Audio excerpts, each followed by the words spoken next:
નમસ્કાર વિદ્યાર્થી મિત્રો, શુભ સવાર. ફરી એક વખત એજ્યુ ફિટનેસ ચેનલમાં આપનું હાર્દિક સ્વાગત છે. આજે આપણે ધોરણ 7માં સામાજિક વિજ્ઞાનમાં પ્રથમ સત્રાંત પરીક્ષાની અંદર કયા પાઠમાંથી કેટલા માર્કનું અને શું પૂછાશે એનું બ્લુપ્રિન્ટ આધારિત સરસ મજાનું સોલ્યુશન તમારી સમક્ષ લાવી રહ્યો છું. જોઈએ આપણે પ્રશ્નો વિશે. એમાં પ્રશ્ન પહેલો છે જે 10 માર્કનો પૂછાશે, જેમાં ફક્ત ને ફક્ત પહેલા પાઠમાંથી છે વિકલ્પો આવશે. જોઈએ એના વિશે વિગતે. પ્રશ્ન પહેલો છે, 8મી સદીથી 12મી સદી દરમિયાન ભારતમાં થયેલ મુસ્લિમ આક્રમણોનો કયો ક્રમ સાચો છે? જવાબ એ, મોહમ્મદ બિન કાસિમ, સબુક્તગીન, મોહમ્મદ ગઝની, શિહાબુદ્દીન ગોરી. નંબર 2, ગુર્જર પ્રતિહાર સામ્રાજ્યના પતન બાદ કયું રાજ્ય સ્થાપિત થયું નથી? જવાબ એ, ચાલુક્યનું વાતાપી રાજ્ય. નંબર 3, નીચે આપેલ કઈ જોડ ખોટી છે? તેમાં આવશે રાણીની વાવ રાણી ભાનુમતીએ ખોટું છે, ઉદયમતીએ બનાવી હતી. નંબર 4, ઉત્તર ભારતના નાના રાજ્યો અલગ થયા. ક્યારે અલગ થયા? જવાબ એ, હર્ષવર્ધનના અવસાન બાદ. નંબર 5, નીચેનામાંથી વંશ અને શાસકની કઈ જોડ ખોટી છે? એમાં જવાબ સી, ચાલુક્ય વંશ રાજરાજ પ્રથમ એ જોડ ખોટી છે. નંબર 6, ગુજરાતની કઈ વાવને યુનેસ્કો વર્લ્ડ હેરિટેજ સાઇટનો દરજ્જો આપેલ છે? જવાબ બી, રાણીની વાવ પાટણ. નંબર 7, મધ્યકાલીન સમયમાં કયા વંશનું શાસન દક્ષિણ ભારતમાં ન હતું? જવાબ એ, ચૌહાણ વંશ. નંબર 8, ભારતમાં પશ્ચિમથી પૂર્વ દિશામાં જતા કયા વંશના રાજ્યોનો સમાવેશ થતો નથી? જવાબ ચોલ મંડળનું ચોલ રાજ્ય. નંબર 9, રાજપૂતોના ગુણોમાં નીચેનામાંથી કયા ગુણનો સમાવેશ કરી શકાય? એમાં રાજપૂતો બહાદુર હતા, તેઓ ગૌબ્રાહ્મણ પ્રતિપાલક હતા, રાજપૂતો એકવચની હતા. તો આ 3 ગુણો રાજપૂતમાં હોવાથી જવાબ આવશે ડી, આપેલ તમામ. નંબર 10, સોલંકી વંશના શાસકોમાં કયા શાસકોનો સમાવેશ કરી શકાશે નહીં? જવાબ ડી, રાજા ભોજ. નંબર 11, નીચે આપેલ કઈ જોડ સાચી છે? જવાબ સી, પૃથ્વીરાજ ત્રીજો ચૌહાણ વંશ. નંબર 12, ચાલુક્ય વંશ તો કે રાજા જયસિંહ હતો, તો ચાવડા વંશનું કંદ થઈ ગયું તો કે વનરાજ ચાવડા. જવાબ સી. નંબર 13, નીચે આપેલું કયું વિધાન સાચું છે? જવાબ ડી, રાજમાતા મિનળ દેવી આદર્શ રાજમાતા હતા. નંબર 14, રાજા ભોજે વસાવેલ ભોજપુર નગર હતું એ વર્તમાન સમયમાં કયા નામે ઓળખાય છે? જવાબ બી, ભોપાલ. નંબર 15, ભારતીય ઇતિહાસમાં કઈ લડાઈ સીમાચિહ્નરૂપ ગણાય છે? જવાબ બી, તરાઈની લડાઈ. નંબર 16, ઈસવીસન 700 થી 1200 વચ્ચેનો સમયગાળો એટલે? જવાબ એ, રાજપૂત યુગ.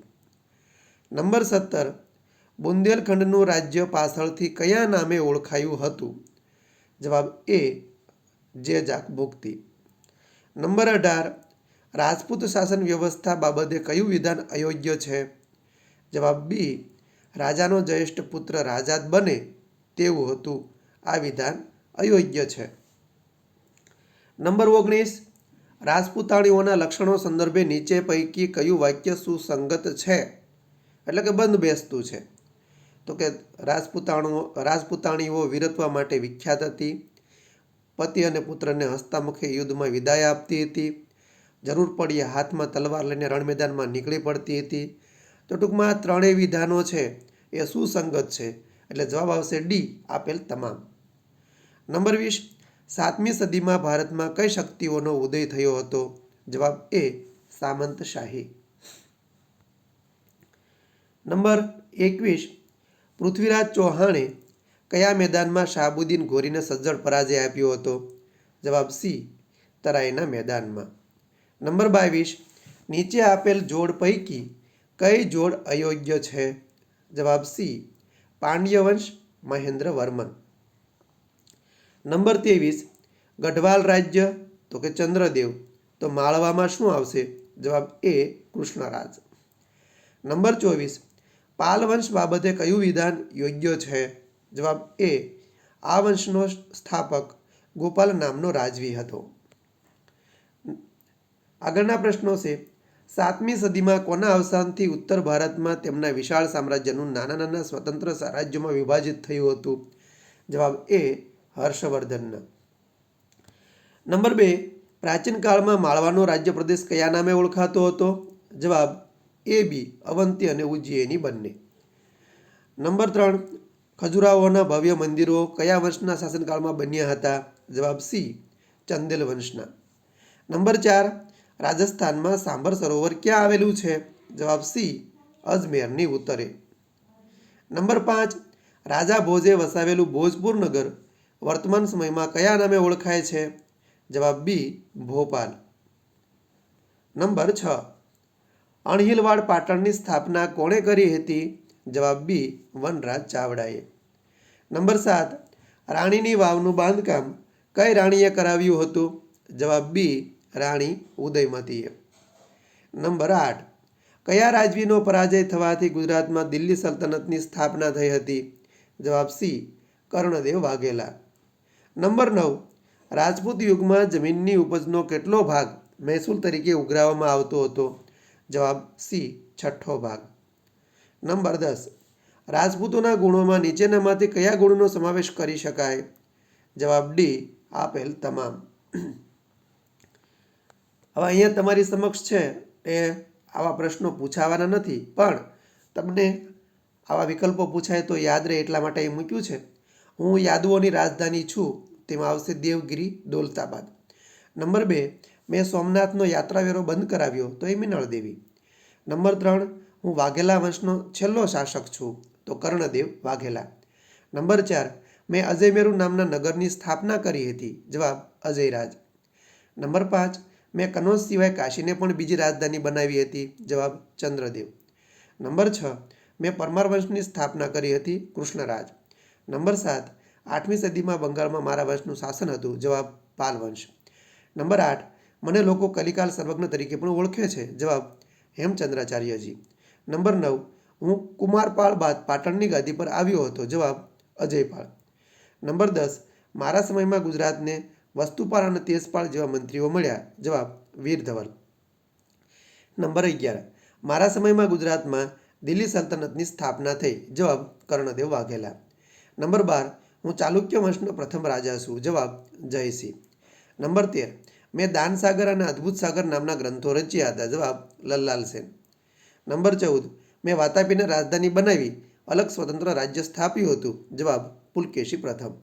નંબર 15 હું રાષ્ટ્રકૂટ વંશનો સૌથી શક્તિશાળી શાસક હતો, જવાબ ગોવિંદ ત્રીજો. નંબર 16 હું પલ્લવ વંશનો સ્થાપક છું, જવાબ બપ્પદેવ. નંબર 17 હું ચેર વંશનો પ્રથમ સ્થાપક છું, જવાબ અયન. નંબર 18 હું પાલ વંશનો સ્થાપક છું, જવાબ ગોપાલ. નંબર 19 મેં ભોપાલ નામનું નગર વસાવ્યું હતું, જવાબ રાજા ભોજ. નંબર 20 મારું બીજું નામ મયણલ દેવી છે, જવાબ મિનળ દેવી. નંબર 21 મેં મારા રાજ્યમાં જુગારની રમત પશુવધ પર પ્રતિબંધ મૂક્યો હતો, જવાબ કુમારપાળ. નંબર 22 મેં કુમારપાળ ચરિત્ર ગ્રંથની રચના કરી હતી, જવાબ હેમચંદ્રાચાર્યજી. નંબર 23 હું સેન વંશનો પ્રથમ નોંધપાત્ર રાજા છું, વિજયસેન. નંબર 24 મેં બૌદ્ધ વિહારોનો જીર્ણોદ્ધાર કરાવ્યો હતો, ગોવિંદચંદ્ર. નંબર 25 મેં ભારતના ઉત્તર પશ્ચિમ ભાગ પર આક્રમણ કર્યું હતું, જવાબ મોહમ્મદ ઇબ્ન કાસિમે. વિદ્યાર્થી મિત્રો, તમને અમારો વિડીયો પસંદ આવ્યો હોય તો લાઇક, શેર અને સબસ્ક્રાઈબ કરવાનું ભૂલતા નહીં. પેપર સોલ્યુશનના ભાગ 2 થી 9 જોવા માટે અમારી ચેનલની મુલાકાત લેતા રહો. એજ્યુફિટનેસ ચેનલમાં મુલાકાત બદલ આપનો ખૂબ ખૂબ આભાર.